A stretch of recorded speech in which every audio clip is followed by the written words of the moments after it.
In a world of complex and overwhelming challenges, the Inspirational Insights podcast provides a shift in perspective. Dive into the minds of brilliant thinkers, creatives, and edge-riding leaders who have adapted their thinking and leadership practices to match today's perplexing challenges. Your host, Donna Jones, leads captivating conversations with trailblazers from diverse fields who have transcended tough and complex conditions to contribute to a healthier world. Can we collectively break old habits to reinvent the human work-earth relationship and support the vitality and diversity of all life? Harnessing agility, embracing possibilities. Welcome to the journey. Between the stimulus and response, there is a space. And in that space is our power to choose our response. And in our response lies our growth and our freedom. Viktor Frankl said that. My guest today works in the space where growth and interruption are one step away. Born into gang life, he's now an award-winning peacekeeper and community activist. He's in the U.S., where guns are easily obtained and often replaces the need for communication, connection, and certainly compassion. This episode is part of a series on transcendence, which is about rising above the environment you're in by tapping into a deep creative talent. We're going to learn how he did it, where he found the courage, what were the keys to moving forward and rising and moving beyond the ingrained patterns to become who he is today. He has a book coming out called Interrupting Violence, which I think is a completely brilliant title. Cobe, welcome to the program. Thank you. I'm happy to be here. The bio I got from you is that your journey reads like a screenplay. So I'm wondering how it is that someone has not written one yet. For the aspiring scriptwriters out there who need raw material for inspiration that's much needed today, can you take us from where you began to where you knew that you've broken through and entered a new zone of your life? Yes. And thanks again for having me. I really appreciate that and happy to be on here. So as a kid, I was born and raised on the south side of Chicago in the community called Inglewood. As a kid, I really wanted to be like my father. My father was my role model. So my father went to prison when I was 3 years old. He got out of prison when I was 11. My mother was on drugs. I had one brother, one sister. My grandparents really raised me, did the best they can for me to help me have some things in life that my parents couldn't help me with. Money, lunchroom money, going on field trips and little different things like that, clean clothes and all that. My mother was there for me the best she could. But like I say, she was on drugs, so she did what she can for me. Big shout out to my mama, man. She made it happen with what she had. My father wasn't ever there, so I remember going to see my father in penitentiary, 4 or 5 years old. His friends teaching me how to throw up gang signs, in the visiting room and different things like that. I'm hearing all these stories where he went to jail. He went to jail for murder. I'm hearing a lot of different things. When my father came home, he started, selling drugs, hustling, and different things like that. Cadillac cars, 2 or 3 cars, mink coats, jewelry, and tailor-made suits. So that's my role model. That's what I look up to. But my father ended up getting killed. Got killed in 83. I was born in 72, so I was 11 years old. So at that time, I really was just turning to the streets more. I wanted to be out there. I feel like in the streets, so I was getting more love. I had somebody to talk to, my friends and all that. But me and my friends grew up together. We had something in common. And the thing we had in common, we had no father in our life. So majority of my friends, that's how we grew up. My father was in the street organization. It's a gang, really, but we don't use the word gang names, but it's a street organization. So I became a part of that same organization where my father was in. It was called Disciples, Black Disciples. Ain't nothing wrong with being a disciple. Jesus was a disciple. Look in the Bible. So I thought it was okay and all that. I started gang banging, selling drugs at an early age. making a lot of choices. People you say, you living like your father, you ain't gonna live. I used to hear this, you ain't gonna live to see 18 years old. I ended up going back and forth to the penitentiary, did 12 years of my life. My grandparents always tried to help me stay on the right track. But when I first started thinking about making that change in my life, I remember in the courtroom, my son at the time, he was born in 95, so he had to be about 3, 4 years old. And I must then see him for about like 2 years, because I was going back and forth to court. I'm in custody. When I was coming out the back, a lockup, handcuffed, shackled up, my son, his mother, my sister, and my mother, they was coming to court for me. I knew I wasn't finna go home, but they was just making the court appearance. My son ran to me like, Dad. He's like, Dad. He ran to me, and the judge realized that he could tell. I guess he sensed it that we didn't see each other for so long. He told the bailiff, take the handcuffs off him. They took the handcuffs off me. I embraced my son after hugging him, and like, man, that was just a great feeling. I tell you how much I love him, how much I miss him, and everything. So as my son, we was embracing and we talking. After I go in front of the judge, I got to go back to lockup. So I told my son, go over there, your mama calling you. She wasn't calling him. I was saying that because I knew I got to go that way and he going that way. So as he seen me going that way, he just broke down in front of the whole courtroom. He just broke down crying, I want my daddy, and broke down. As my son was breaking down, I got so emotional and I started breaking down. But I started trying to put myself together because I didn't want to go back to lockup where other people incarcerated, because I don't want them to see me like that, going in there. You got to be a certain way, because you could go back there and people make fun, he crying or this and that. And I was thinking like, man, I don't want to have to snap out on somebody, take all my anger and frustration out on somebody for making a joke on me. So that's when I really started thinking about that change right there when I was locked up. And another thing, while I was in jail, I used to see a lot of Channel 9 news was important to us, WGN.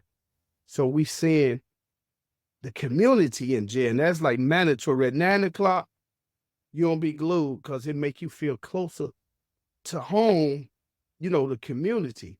And I seen all that shooting and killing going on and all this. I'm like, man, I helped created that in my community. I was a part of that problem. I want to do different. I want to get out.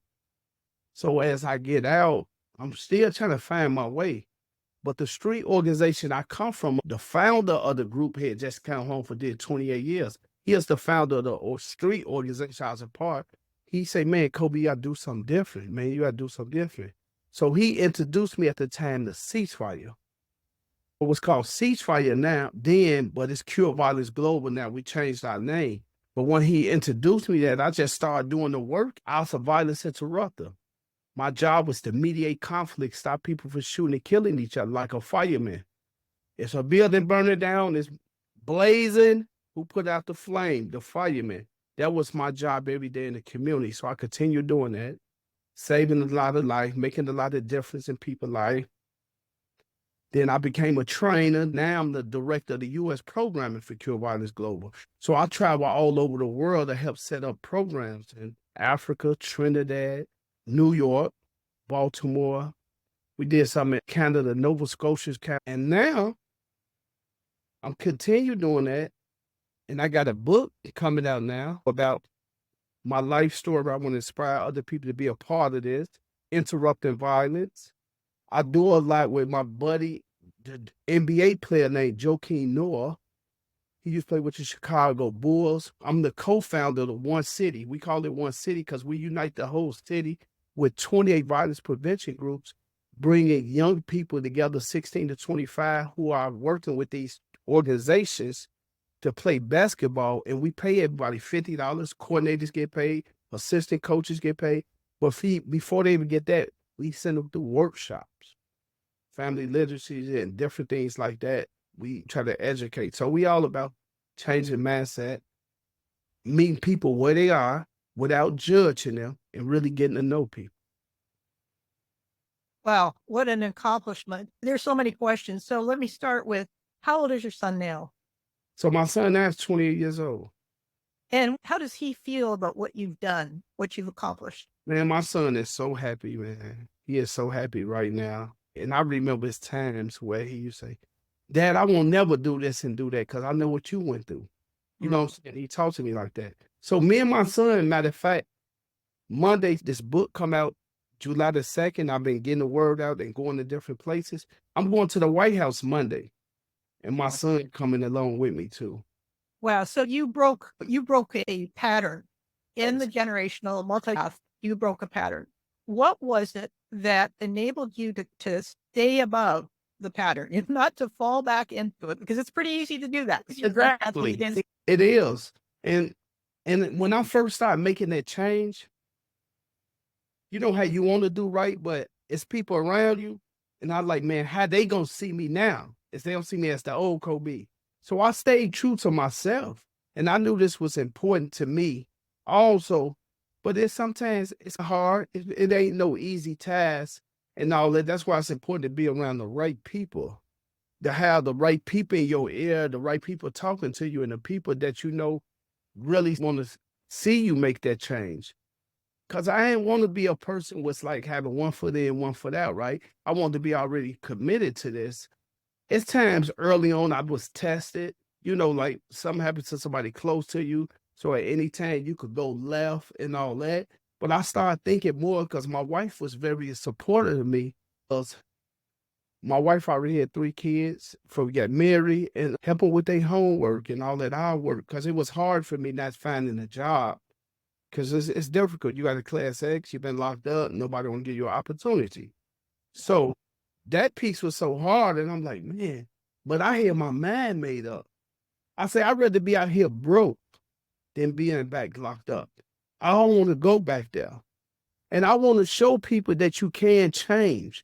I want to show people you really can change. I want people to know redemption is real, though. You can get it right. But you definitely need some support, though. And I see that like every day right now. It's a lot of brothers and sisters come home from prison. If they just got some support when they first get out, they could be on the right track. But when you ain't got no support, you go back to your old habits, the things you know best. Yeah. So to have that opportunity when you first get out, that is everything. So thank you, Cobe, because you've articulated extremely well that experience of coming out from what's usual, the pattern everybody's comfortable with. And it's certain. The misery of it is quite certain. And then you're moving into the uncertainty of what's going to happen next. Did you have a North Star? Did you have something that inspired you to keep going no matter what? Yeah, because I always thought about my son. Because I always knew I wanted to be a father to him and I wanted to be the one to raise him. So that was always in my head.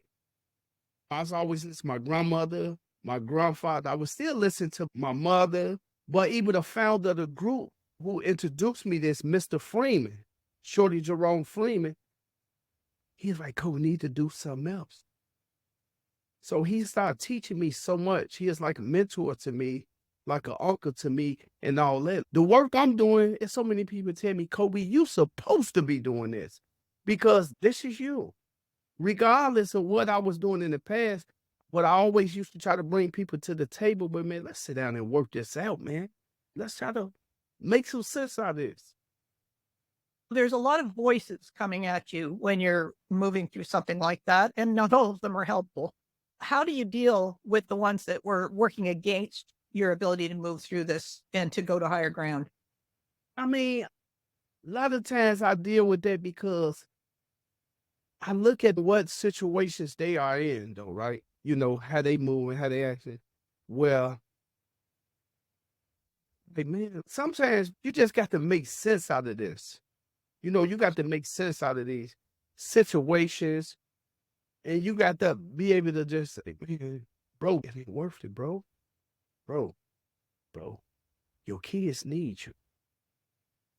Your kids need you. Bro, your mama already lost one of her sons to gun violence. What this gonna do to your mama? Bro, you been down 10 years already.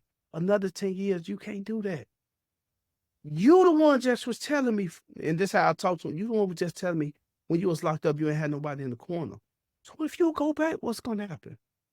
So just think about that. It's all about getting them something to think about and make sense out of it, not talking down on all that. So a lot of times, people happy to see you doing good, and some people ain't. Okay, he over here, he doing that because of their situation. But I want all us to be in a situation where we all winning. And when I say we all winning, we making that change though. But sometimes people want to make that change, but sometimes they care about how other people see them. And that's what I know about the youth. Remember, I was young before. And what it is people do what their friends think they should do. What advice would you give to the age group that's most drawn into this pattern, which would be what, 12-year-olds? Yeah. So we work with normally 16 to 25, sometimes younger, sometimes older. But I would lean more towards them than the youth because youth, man, ain't all the way mature yet, right? I would lean towards the people who they look up to or the people who they live with and all that. I'll tell them, man, y'all need to really spend some one-on-one time with this individual. You should be talking to him or talking to her. They need to hear from you because sometimes when they going through things, they need somebody who they could talk to. But if they feel like they can't come to you and share with you what they're going through, then that's a problem. Then they turn to the streets or they act up. You know, they just forget it. Nobody don't care. I'm going to just do this. Just the best way I know. Things like that. So a lot of times, that's what take place. Meet people where they are without judging them. Because you don't know what people are going through and you don't know what they've been through. A lot of these young people, I must say, they be calling out for help. But sometimes people don't understand them. They quick to judge them. Listen to them. You mentioned earlier that it's about listening, and I certainly echo that in my own experience because I quite often accidentally end up working with a lot of kids that have been marginalized for one reason or another, or they've just had really bad stuff in their life. The quality of just listening is probably one of the most powerful gifts of all, just because someone can feel heard without judgment. The work you're doing in community, and I love that you're going to the community first to set up the ecosystem, the environment that creates success. How do you help the community learn to listen? Because if I think about companies and business, lots of opportunity to do the same thing there. It's not restricted to street situations. It's much broader. How do you teach or how do you convey the qualities that are needed to support someone through making the best choices possible for them? The most important thing is relationships. So it's about building relationships with people and getting to know them, though, where they'll feel comfortable and open to talk to you. So it's more about relationships. Sometimes you ain't got to say much, but your actions and everything, and let people know, man, I'm just checking on you. How you doing? We got a cookout. We got a barbecue. We got an event. Invite them out. Bring your kids. Bring whoever. So it's all about just building that relationships, and you got to be consistent with it. When we talk about violence prevention, you can't be out there today talking about stop the shooting and killing. You ain't out there tomorrow and the next day and the next day and the next day. You have to constantly be out there, but you got to be building relationships. And while you building relationships, you could show them something different. A lot of these young people never been off their block. A lot of them never been downtown in their city. A lot of them never been to a basketball game. A lot of them ain't never been to a football game. You let them know it's a lot out there. You letting them know that, but it ain't what you do, it's how you do it, though. You can't come off like you trying to tell them what to do. You trying to judge them. We don't look at people as good and bad people. We'll never point the finger. You bad. You did this. You shouldn't do that. No, we meet the people where they are. And just constantly building relationships and getting to know people. Sometimes people ain't ready to talk to you right then. And we get that. Guess what? Man, but take my number. I'm here when you need me. I ain't going to sit up here and say we was able to reach everybody we work with. But one thing I can say, we ain't give up on nobody. what you've said about black and white, that good or bad, is probably one of the biggest. It's a fallacy. It doesn't fit today's world. Humans are complex. The world we live in is complex, and that's multiple shades of gray. It's not black or white. So if you're at a place where you're thinking everything is either black or white, you're thinking too simplistically to be human. We have so many varieties of people. When you move forward in your own journey, most people would say, how did you get out of that because you're breaking a gang code when you leave. Can you talk to us a bit about code? There's a street code, there's a gang code, and then there's a living well code. What does that sound like, and how did you work that? The organization I came from, the founder, the leader, the king of it, he rest in peace now, he passed away years ago. He introduced me to this violence prevention. I have his blessing. People can always talk there. It's a whisper behind your back. People can say this, but this is the guy who started this. I have his blessings, and me and all his nephews grew up together as kids. But this was what I want to do. People mature. I can't be doing the same stuff I did 10, 15 years ago. I'm trying to leave away. I have 4 grandkids. I got 4 kids, 4 grandkids. I want to show them something different. I really want to get back to my community because I took so much from my community. I want to be a person like, man, Cobe, yeah, he did do this and that, but look what he now. I always say it ain't how you start, it's how you finish. Right. Yeah. Nicely said. You work worldwide, from what I understand.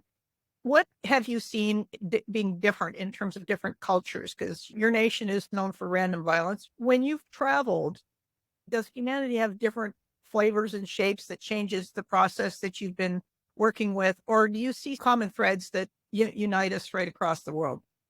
What I still see now than ever all over to me, right? It's more interpersonal thing that the violence. It ain't so much about gang culture, you in this group, you in that group, he in that group, we against him, we fighting them. No, it's interpersonal, I see. He disrespected me. He talked to the same woman I talked to. He stepped on my shoe. Oh, I didn't like the way he looked at me. But he said this. Or some he say, she say stuff. I see that a lot. It'd be a lot of misinformation, though. And once it's too late to find out somebody shot up or dead, it'd be a lot of misinformation a lot of times. And we do a lot of work for international in different places. You could still see a little gang culture. I'm selling drugs on this block. He's selling drugs over there. He too close to us. Or you see a lot of generation violence. When I say that, history, man, 10 years ago, they killed my cousin on this day. We want to kill one of them on this day. You know what I'm saying? You see a lot, though. A lot of these young people inherited this vibe. A lot of this stuff was inherited a long time ago. How do you transcend that? A lot of this about maintaining the same level of emotional maturity that started the whole thing. How do you advance the emotional maturity so that all of a sudden there's greater compassion introduced, there's some deeper understanding, all of that? But you got to have the right people at the table, though. Because sometimes you could have people who people look up to and who have influence, and that's all they know, and that's all they want to do is bang, bang, bang. But if you have somebody who could think, level-headed, and you could make sense, and you could have some type of dialogue with them, communicating with them, and all that, guess what? So y'all shoot some of us over here. We shoot some of y'all over here. We kill some of y'all over here. Y'all kill some people over here. Who gonna win? You still gonna go to jail. And what you'll do? Mothers and grandmamas gonna be in the visiting room jumping up and down. Oh, my baby. So that's pain over there. That's pain over there. So people don't understand when you go to jail, you putting your family in it. You ain't doing time by yourself. They doing time with you because they worry about you. And I know a lot of families end up dying while they son, a loved one in prison. So it's like you lost your mama while you was in prison. that's going to be so guilty on your heart. Like, man, I should have been out there. I could have helped her. I could have been taken care of. Somebody lost their brother, lost my sister. My brother and my sister, man, was following my footsteps. Now they gone, and I'm in here. So you got to make sense out of this. You have to take responsibility. I think that's something you did early on, was accept responsibility for where your life went. What are the barriers to taking responsibility? Because thing that we're looking at well beyond the scope of what we're talking about today, taking responsibility for how the world turns out, essentially. What do you think makes taking and accepting responsibility for your life path work? Are there principles? Are we taking apart some belief and dismantling some things that we believe to be true that are really not true? And if so, how do you do that? Taking responsibility for your own action is important, but you got to be real mature to accept that, though. That ain't something that people like taking responsibility, because some people go always point the finger. I did this because he said this, or he did that, or he did that. That's the way some people gonna be. It takes somebody who really could break that down to an individual. Like, bro, but you was wrong, though. You was wrong. You got to accept you was wrong. Your friend did, because you went over there. You taking him over there. You went over there shooting and all that, and these boys come back on the block. You ain't on the block, but he out there. He get killed. And he ain't probably had nothing to do with none of this. What I always say, provide people the right information. Educate them. In these times where people used to be always like, man, I'm going to ride with my homies whether they right or wrong. No, you ain't got to do that. Tell them they wrong and sit down. But we ain't got to go ride. Yeah. Yeah. So this is where you have to know what you stand for and stand up for what you stand for as well. Yeah. What do you see that's the same in other countries? Working with the same issues. It's a little different sometimes out these countries, because even they living condition, sometimes they ain't got food on the table. In certain situations in the States, people ain't got this and got that. But I see a lot of more love and unity with them, though. You know what I'm saying? Even when I went to Africa, I was like, they ain't got this and that, but look how they get along so well. Yeah. Scarcity doesn't always breed violence. Man, it's deep. I remember I did a lot of work in Trinidad, Port of Spain. And it ain't much. Donate to anything I can to them, because these kids, how they living, food, they got shoes on their back, some of them, wear the same clothes. You know what I'm saying? It just make you feel like, man, you think you got it bad, they really got it bad. I used to see kids get up at 6, 7 in the morning, carrying stuff miles and miles away on their back to make ends meet for their household. We got it good over here compared to what people have. Yeah, so that's about shifting perspective and reframing things completely. Yeah, and being grateful and thankful for what you do have, though. When I see violence, I still see some of the violence be target violence. It's like, if people can't get to who they're looking for, they'll take it out on somebody close to you. So I see a lot of that. You'll see drug-related violence here and there and different things like that, yeah. So when we talk about interrupting violence, I mean, you work with it locally, you've worked with it globally. I'm just thinking the scope of it is big. You can't do this alone. Who do you find are the best partners to shift this mindset to something else? So it's important. You need the right workers on the ground. The right workers on the ground are people who are from these communities. I help set up programs all over the world, but the people do the work are from the community, who have relationships, they are well respected, and they have influence in the community. A lot of times it be people who probably been in prison, sold drugs, gangbanging, and all that, but they the ones have a lot of respect in the community.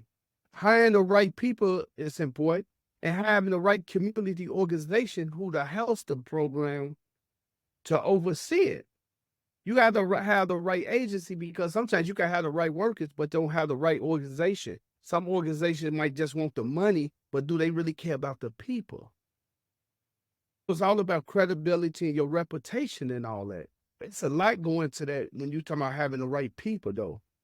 I live by this. This work we do, it's not for everybody.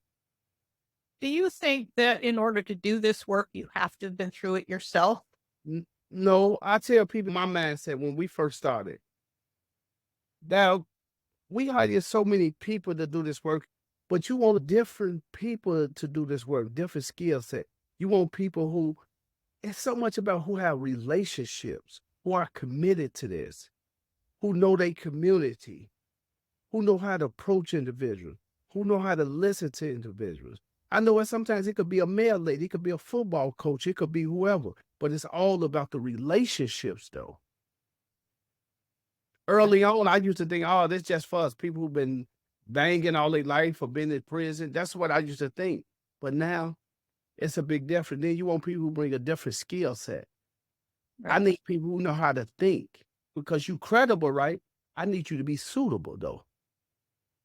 I need to be, you to be a people person. I need you to listen more, not react. I need you to be more understanding. It's a lot go with that. When you're training people, what are you looking for? What attributes are you searching for in order to say, yeah, this is the right work for you? We'll do a panel and all that, but before we get there, we do a pre-screening first. We want to see how the community responds to you. I'm gonna use an example. I'm born and raised in Southside Chicago in Inglewood. So, oh man, Cobe, you said you know everybody. Everybody know you and all that. So let's go out in the community. Let's walk the community. Let's ride in the community. I want to see is they stopping, they blowing the horn, how they respond to an individual. That means you know them. That means you got some type of credibility, though. But if you say you want to do the work and you from the community and they don't respond to you some way, that's a red flag for us. Right. So you're looking for people who have already established themselves in the community. People know Yeah. them, going to be a level of trust, and then you've got the right ingredients. And that piece is important because sometimes people want to do this, but they ain't got the right pieces like we talking about now, though. So guess what? I said, run into a lot of people. Everybody care about the violence. I ain't saying that's a bad thing, but you ain't got to be no violence interrupter or outreach worker to do the work on the ground. But you might want to be a volunteer. When I say volunteer, we have barbecues, have cookout, or you want to come in and mentor a young man, young lady. I'm saying everybody got a role to play, but everybody can't do the street part. I was talking to somebody recently who's doing some interesting work in London, England, about depression, There's a and lot of work in London, England, in the prison down there. Yeah. he's doing work with depression, and he finds locally is where you go. You have to work locally in order to build that up. Do you think there's particularly most effective? I mean, obviously local would be it, but is there a way of scaling it? Because when we talk about interrupting violence, I would certainly like to see that happen worldwide. I'd like to see us work with larger global issues around supporting life, not taking it down. Is there something there that we can learn from what happens locally to what happens globally, do you think? You still got to have the right credible people. I don't care if it's local. You got to have the people from the community, the people who have the relationships, the people who know the people in the community. You got to have that. You can't hire the wrong people to do this work. You got to have real credible people whose name is good in the community where people know them and really respect them.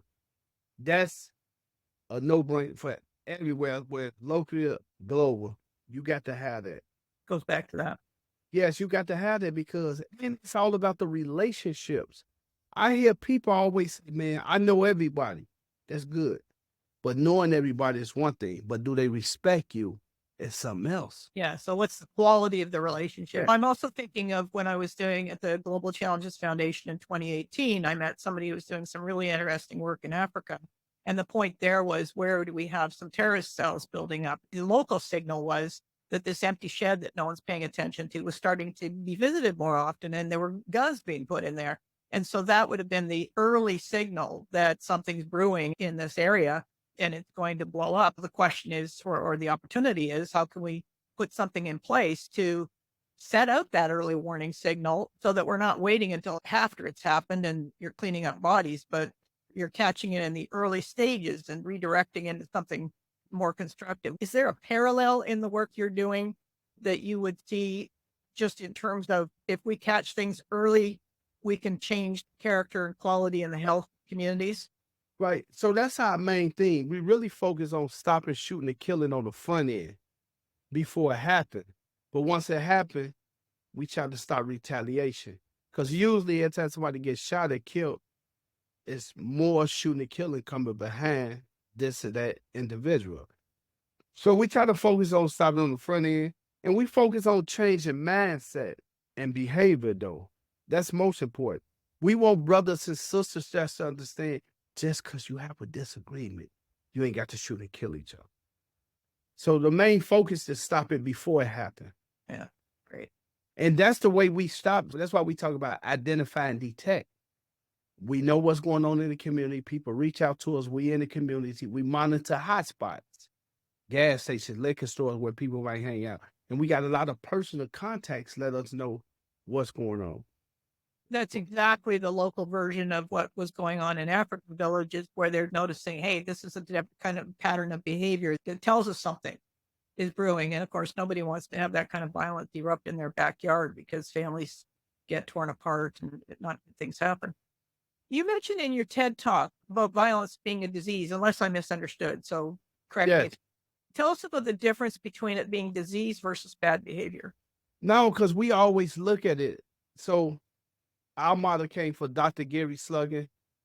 He's a PhD. He did a lot of work in the World Health, Africa and all that. And while he was doing work overseas, out the country, he started seeing clusters the same way like violence. Things he had seen in the medical field, it was clustered in certain particular areas. When he came back to the States, he said, oh, it ain't all over. It's concentrated in certain areas. We use the public health approach because we look at this violence as a health issue. This is a health issue. We don't look at it as a criminal issue where it's just, he did this, he did that, lock him up. It's a health issue. So we've been exposed to so much violence as kids. We've seen this. We've been in a situation where we walking past like, oh man, he got shot. Somebody laying on the ground. We saw this early age. We saw a lot of this. But a lot of us get so normal, like it's okay. You know what I'm saying? Yeah, that's normalized. It's normalized. Like, oh man. Oh, I hear gunshots. Okay, that ain't that. We hear gunshots every night. It's crazy to see that, but it is. So a lot of us still traumatize ourselves though, and all that.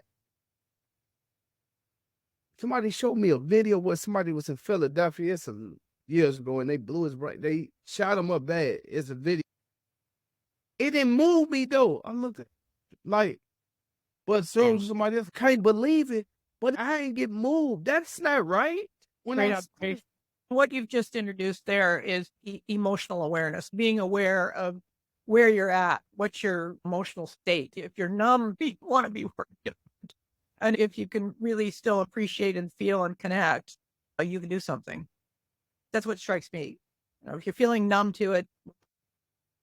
Okay, you've a book coming out and it's called Interrupting Violence. Can you hold it up for the video viewers, please, Cobe? Yeah, there we go.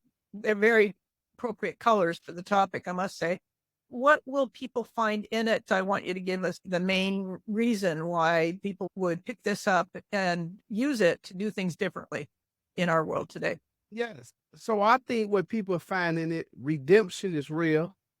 You can't change. Regardless how you started, people do need a second chance. People can't get it together. I want this book to inspire people, to let people know they're not alone, though. I keep saying ain't how you start, it's how you finish. I want people to know, man, we all go through things in life, but we can't get it right. I want people to understand, and I talk about in this book too, also about to do this violence prevention work. It's skills. It's skills where I talked about mediate conflicts, the right approach, meet people where they are, not judging people, and really want people to just understand that, man, it's real. It's really real out here. When you trying to make a difference and you helping people. And sometimes you feel like giving up on people, but at times you feel like, well, man, they don't get it. But you have to remember, it's times when you ain't get it. When you ain't get it. I don't want to give too much up, but I want to say this book come out July the 2nd. July the 2nd. Please get a copy and please spread the word. You really will enjoy this book. Alice Cotler did the foreword for the book. He is one of the guys who made the documentary we were seeing years ago, The Interrupters. Alice Cotler and Joaquin Noah, former NBA player, doing a lot of work with the violence prevention groups. They did the foreword. It's a must read. Check it out. Thank you, Cobe. I really want to thank you for being on the program today. Great conversation. You're a superhero in my mind, but you're doing some incredible work, and it's the foundational work that creates a society, one in the moment, one relationship, one decision at a time that makes this world a better place. Thank you for the work you're doing, Cobe. It's outstanding. Thank you very much, and thanks again for having me. My pleasure. Absolutely. A violence interrupter. Those two words hint at the life-death decisions shifting generations of violence. In Cobe's world, compassion is synonymous with empathy, and it's the bridge to trust. In my discussion with Cobe, I couldn't help thinking what an asset Cobe's leadership and character would bring to toxic workplaces. What if every executive and manager had to pass Cobe's test for character and reputation? One big signal of a toxic workplace is lack of trust. If workplace managers and management were to earn the trust of their employees, would toxic workplaces cease to exist and be replaced by respect? Cobe exemplifies. The wisdom he gained from his experience on the street comes from using very volatile conditions to be incredibly secure in who he is and what he stands for. A violence interrupter is a pattern interrupter. In his book, Cobe characterizes violence interrupters as firefighters. They're called into a burning building as everyone else is rushing out. They have the equipment, they have the training to put out the flames before it gets out of control. In the same way an interrupter runs toward the gunfire, we try to get an incident under control before it escalates. Most managers working in outdated management, command, and control conditions become toxic buffers, and it has a high toll on mental and emotional health. What if we all took a page out of Cobe's playbook and focused on contemplation, which is what Cobe did behind bars? Quote, "It occurs when you become aware that there is a problem," end of quote. Cobe's understanding of social systems is rare and valuable. He recognizes the complex, and these are his words, the complex interactions of various social issues create a situation where fixing one piece of a puzzle kicks off all kinds of complications in another area. I can't help but think, were that awareness an inherent part of business decision-making, we would not be seeing layoffs as the first knee-jerk decision. There's much to be learned from this conversation and Cobe's world. Please share, comment, and preferably support the bold and brave work happening through Violence Interrupters. Share this episode, drop a tip in the tips jar, or support the program over on Patreon. It helps a lot, particularly with production. My contact links are below. Thanks for joining me.